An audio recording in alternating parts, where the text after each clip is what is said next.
Most men are not weak because they lack force. They are weak because they are too easy to reach. Too easy to provoke. Too easy to distract. Too easy to tempt. Too easy to read. One opinion shifts their mood. One insult pulls them out of position. One temptation is enough to make them forget what they said they were building. That is not power. That is exposure.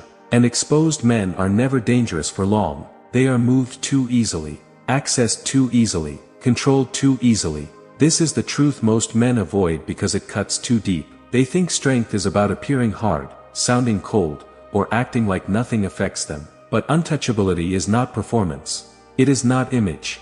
It is not some dramatic mask a man wears to look powerful. It is a condition of inner control, a rare state where the outside world loses its ability to constantly enter you, disturb you, and redirect you. Most men never build that state. They leave their gates open. They let people into their peace. They let temptation into their standards. They let noise into their attention. They let chaos into their emotions. And then they wonder why they feel unstable, drained, and easy to break. But the truth is simple. If everything can reach you, everything can move you. And if everything can move you, then nothing inside you is truly under command. That is why this matters. Because the man who becomes untouchable is not the man who feels nothing. He is the man who controls access. The man who decides what enters his mind, what touches his emotions, and what deserves his energy. That kind of man is rare, hard to read, hard to tempt, hard to manipulate, hard to break. And he is built through three forces: focus to gather his power, detachment to protect his peace, and discipline to make both permanent. This is where that transformation begins. The first lesson is brutal but necessary. Stop being so easy to reach. Start becoming the kind of man the world has to work to touch. What reaches you first reaches your attention, and whatever can pull your attention can pull your life. This is why focus is the first wall between you and chaos. Not because it helps you look productive, but because it stops the world from dragging your energy wherever it wants. Most men never build that wall. Their attention belongs to whoever shouts the loudest, whoever triggers them fastest, whoever offers the quickest hit of stimulation. Noise owns them, emotion owns them, distraction owns them, and a man owned by all three will never become untouchable. He is too open, too scattered, too mentally available to everything that does not deserve him. Focus changes that. Focus is what gathers your force back into one place. It is the discipline of refusing to let your mind be rented out to random people, random impulses, random entertainment, random emotional waves. Weak men treat attention like it has no value. Strong men guard it like territory, because they understand a brutal truth: where your attention goes, your energy follows. And where your energy goes long enough, your life begins to take shape. That is why focus is not just concentration. It is command. Command over what enters your mind. Command over what gets your time. Command over what gets to influence your behavior. A focused man does not merely work harder. He becomes harder to disturb, harder to derail, harder to weaken through confusion. His decisions sharpen because his attention is not split. His force becomes dangerous because it is not leaking in 10 directions. Most men want power without realizing that power begins with mental containment. If your mind is always being pulled apart, your strength will always be diluted. If your attention is easily stolen, your direction will always be unstable. A man who cannot hold attention cannot hold power. He will abandon plans too quickly, react too easily, and remain vulnerable to anything that knows how to hijack his mind.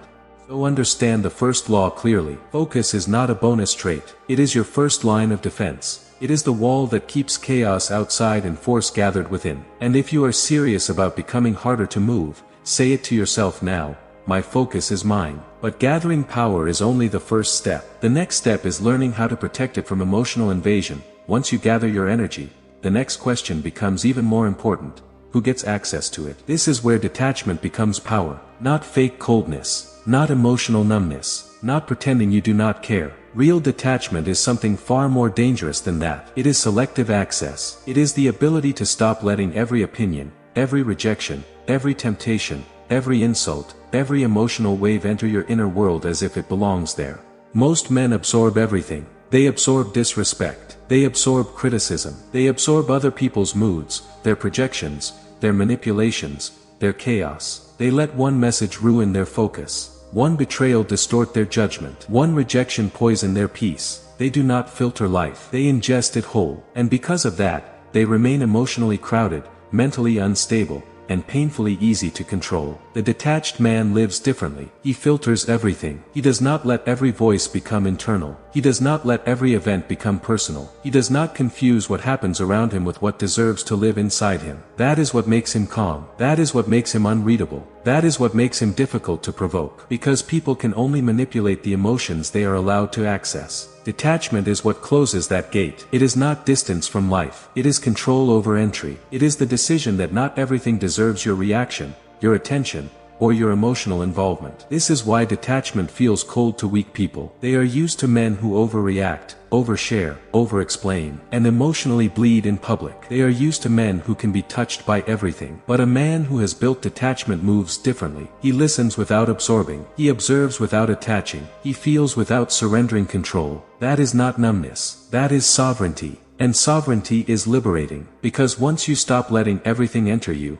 your mind becomes cleaner. Your emotions become quieter. Your judgment becomes sharper. You no longer need to defend yourself against every opinion because not every opinion earns access. You no longer need to chase closure from every wound because not every wound deserves permanent residence inside you. This is the art. Filter everything. Let less in. Protect the inner world like it matters, because it does. If this lesson is landing where it should, say it clearly. Access denied. But protection alone is not enough. To make focus and detachment real, you need something stronger than mood. You need structure. You need discipline. Focus gathers your power. Detachment protects it. But without discipline, both eventually collapse. That is the truth men do not like hearing because discipline is not glamorous. It does not always feel powerful in the moment. It does not give instant emotional rewards. It does not depend on inspiration, and that is exactly why it matters. Discipline is the structure that keeps a man aligned when everything weaker inside him begins to pull. Mood pulls, comfort pulls, lust pulls, boredom pulls, fatigue pulls, old habits pull. And if a man has nothing stronger than feeling to hold him in place, he will drift every single time. This is the difference between men who talk about becoming untouchable and men who actually build it. One relies on emotion. The other relies on standards. Men who rely on emotion collapse because emotion changes too quickly. One day they feel sharp. The next day they disappear. 1 hour they are committed. The next hour they are negotiating with weakness. But men who rely on standards endure. They move because the code says move. They stay because the mission says stay. They do not wait for the right mood to act like the man they claim to be. They act, and over time that action becomes identity. That is what discipline really is. It is inner architecture. Quiet, invisible structure that holds everything up when pressure arrives. You cannot fake it for long. You cannot perform it forever. Discipline reveals itself in repetition, in restraint, in standards kept when no one is watching and nothing feels exciting. Weak men want intensity. Strong men build reliability. Weak men chase emotional fire. Strong men build permanent structure. That structure is what makes untouchability real. Because if your focus only exists when you feel inspired, then it is not power. If your detachment disappears the moment you are tempted, insulted, lonely, or bored, then it is not sovereignty. Discipline is what hardens these traits into something stable, something trustworthy, something real. It turns momentary control into character. It turns effort into code. It turns self-protection into self-command. This is why untouchability is not a mood. It is a maintained standard. A standard held under pressure, temptation, fatigue, and emotional pull. And once you understand that, you begin to see the next danger more clearly. Because even strong men lose power when they ignore the hidden leaks that constantly drain focus, detachment, and discipline from the inside out. Most men do not lose their power in one dramatic moment. They lose it through leaks. Quiet leaks, daily leaks, repeated leaks, small openings in their armor that they ignore for so long they start calling them personality. But they are not personality, they are access points. And whatever has access to you has influence over you. Overstimulation is one of the first leaks. A mind trained on constant novelty becomes weak in stillness. Digital addiction is another. When your hand keeps reaching for a screen every time silence appears, you are not in control. Validation hunger is worse. The moment you need approval to feel steady, you become emotionally rentable. One compliment lifts you. One criticism destroys you. One ignored message changes your entire state. That is not confidence. That is dependency. Then there is over-explaining. Weak men explain themselves too much because they are desperate to be understood. But every extra explanation reveals insecurity, and insecurity invites control. Shallow people are another leak. Men who keep low-quality energy around them always end up paying for it internally. Gossip, chaos, emotional drama, low standards, fake loyalty, these things do not just waste time. They erode inner stability. Emotional dependency does the same. The moment your peace depends on someone else's behavior, you have already surrendered too much. Add comfort addiction to all this and the damage becomes complete. The man who constantly seeks ease becomes structurally soft. He avoids discomfort, avoids solitude, avoids silence, avoids pressure, and then wonders why he has no edge. Weak boundaries open the gate even wider. Too available, too responsive, too easy to pull into conversations, emotions, obligations, and distractions that should never have reached you in the first place. This is how most men become easy to control, not through force, through access, too much access. And that is why they feel drained without understanding why. Their energy is leaking through everything they refuse to confront. The truth is brutal. You are not always broken. You are often just open in too many places. Your attention is open. Your emotions are open. Your standards are open. Your time is open. Your mind is open. And what stays open too long eventually gets occupied. That is the danger. These are not small flaws. They are holes in your armor. They are invitations to weakness. So if you want to become untouchable, stop calling your leaks harmless. Name them. See them clearly. Because once you see where your force is escaping, you can begin doing what rare men do next, building inner armor strong enough to shut those openings for good. Once you see the leaks, the work becomes clear. You do not become untouchable by thinking about it. You become untouchable by training for it. Daily, quietly, without drama, without performance. Untouchability is not an attitude. It is a practice. It is built through repeated acts of control that slowly harden into character. The first part of that training is focus. Untouchable men do not allow their attention to drift without resistance. They bring it back, again and again. They reduce distractions before distractions reduce them. They simplify their environment. They remove unnecessary noise. They stop feeding their mind random input and start protecting it like a strategic asset. The second part is solitude, not loneliness. Solitude. Time alone with no performance, no validation, no emotional contamination, no outside voices shaping what they think. Weak men fear silence because silence exposes what still controls them. Untouchable men use silence as a forge. They sit in it long enough to hear themselves clearly and harden what is unstable. Then comes urge resistance. The urge to check, the urge to react, the urge to explain, the urge to defend, the urge to indulge, the urge to escape discomfort. Untouchable men do not obey every internal impulse as if it deserves authority. They delay reaction. They breathe before responding. They watch the urge without immediately becoming the urge. That space between feeling and action is where power is built. Selective access matters too. Not everyone gets your time. Not everyone gets your energy. Not everyone gets the same version of you. Untouchable men are careful about what enters their environment, who enters their circle, and what earns emotional access. They understand that careless openness is expensive. Non-negotiable standards hold all of this together. Sleep, work, training, silence, boundaries, routines, emotional discipline, these are not casual preferences. They are parts of the code. When standards become non-negotiable, mood stops ruling the day. And once mood loses its throne, weakness begins losing its grip. This is the practical truth. Armor is not built in one decision. It is built in repeated discipline. In saying no when yes would be easier. In holding still when reaction would be satisfying. In protecting peace when chaos is asking for entry. In choosing structure when softness is asking for escape. That is how untouchable men train themselves. Quietly, consistently, built in silence. And once that armor becomes real, it does not stay hidden. It begins to show in how a man speaks, moves, watches, and carries himself in the world. Once the armor is built, it begins to show. Not in some loud dramatic way, not in forced dominance, not in performance. It shows in how a man moves. Untouchable men are easy to feel but hard to read. They speak less because they do not need to leak energy through unnecessary words. They reveal less because they understand that mystery protects power. They react less because not everything deserves emotional access.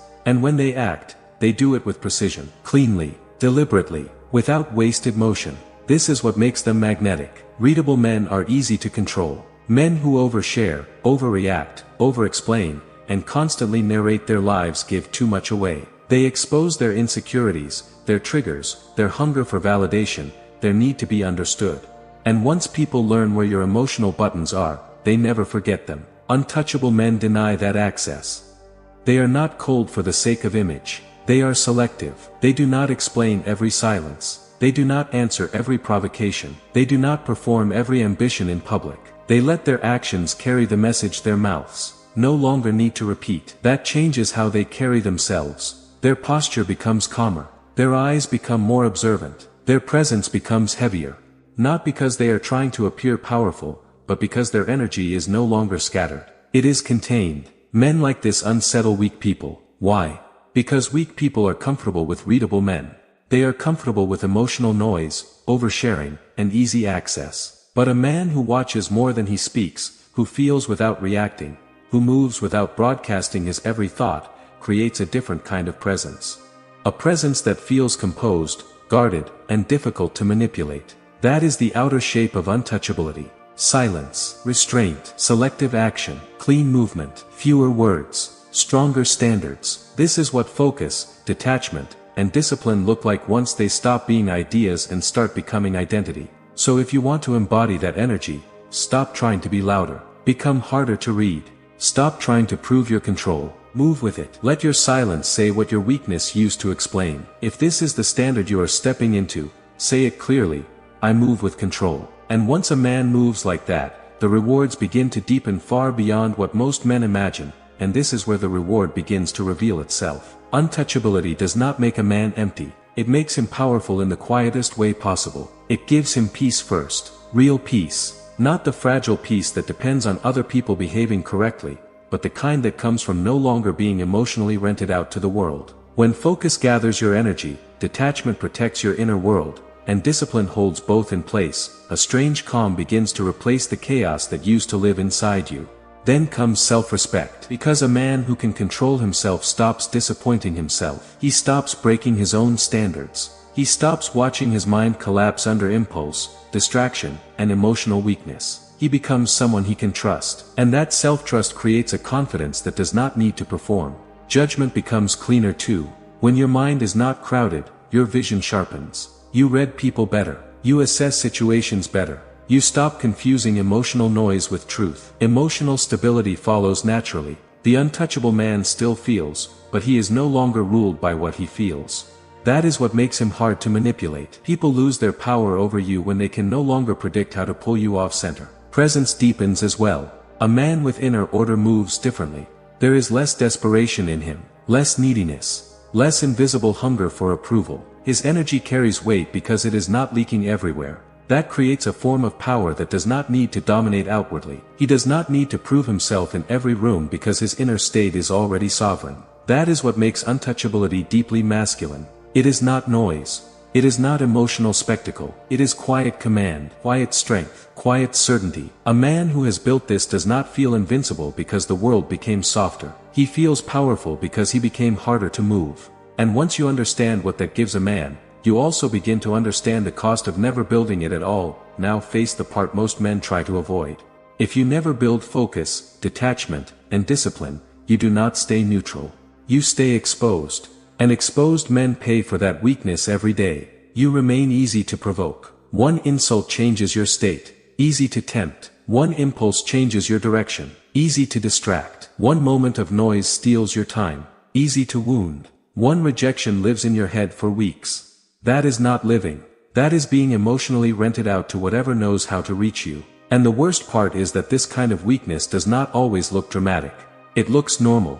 It looks like overthinking, like emotional exhaustion, like constant inconsistency, like needing too much from people who give too little, like wasting years reacting instead of building, like losing momentum every time life becomes uncomfortable.